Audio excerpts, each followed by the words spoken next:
c'est une étape sur un chemin, c'est une étape qui, à mon avis, est tout à fait réussie, à la fois sur le nombre, je pense, hein, et sur le ton de la manifestation, où on voit bien qu'il ne s'agit pas de tout casser sur notre passage, mais juste d'affronter le pouvoir. Et donc voilà, et donc là, moi, je suis déjà dans le 26 mai. Je pense que le 26 mai, c'est une date qui doit devenir historique.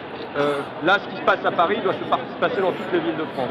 Il doit y avoir un débordement dans toutes les villes de France grâce à la réunion du mouvement citoyen, du mouvement politique et du mouvement syndical. Et je pense qu'on peut arriver dans cette séquence du mois de mai, portée par cette dynamique-là du 5, à quelque chose d'intéressant. On n'en est pas encore à la convergence des luttes. D'abord, convergence, c'est pas un mot que j'emploie. Ce qui m'intéresse, c'est d'abord de construire des luttes. J'en ai cité quelques-unes, j'ai parlé d'Air France. Ce qui est intéressant dans cette lutte, c'est que c'est une lutte unitaire. C'est quasiment tous les syndicats de l'entreprise qui mènent cette grève.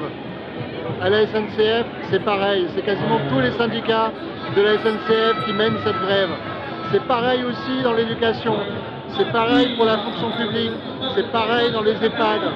C'est ça qui nous semble extrêmement important, c'est d'avoir des luttes unitaires à la base, parce que pour l'instant l'unité, on n'arrive pas à la construire au sommet, et il y a peu de chances qu'on la construise parce que la CFDT refuse catégoriquement de travailler à une unification des luttes.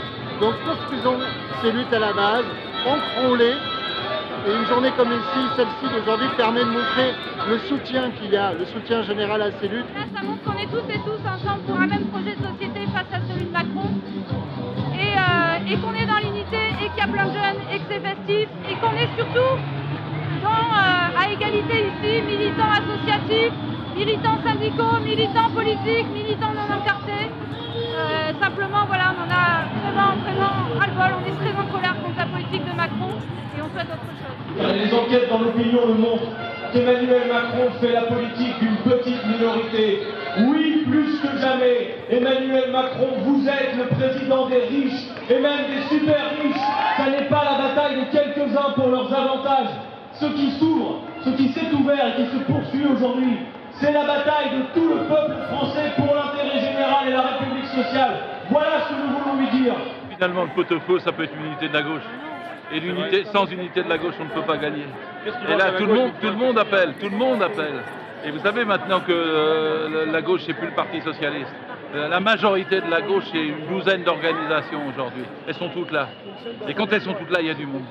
Et quand il y a du monde, on peut gagner. Et c'est ça qu'il faut que Macron comprenne. Oui, la souveraineté du peuple est déformée, méprisée, piétinée par la 5e République.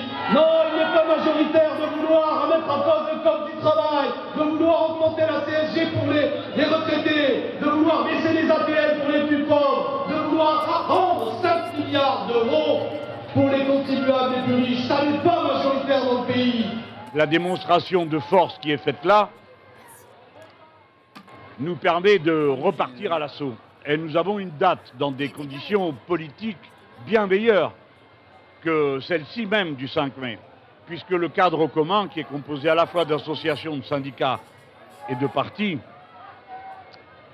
va convoquer, une fois que les syndicats auront finalisé leur décision, va convoquer le 26, dans toutes les grandes villes de France, une marche de cette nature.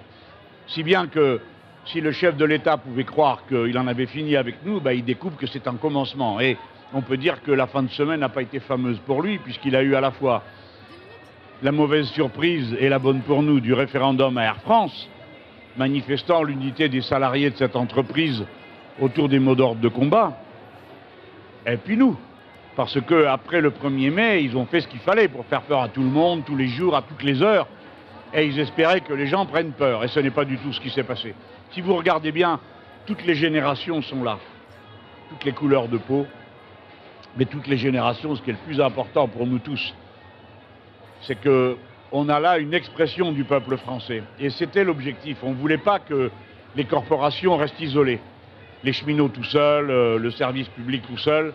On voulait que la société tout entière puisse manifester sa capacité de riposte. Et c'est ce qui est fait aujourd'hui. Par conséquent, je sais qu'en toute hypothèse, le 26 mai va être extrêmement puissant dans les capitales en région. Et ce sera sans doute plus large encore que ce qu'on voit là.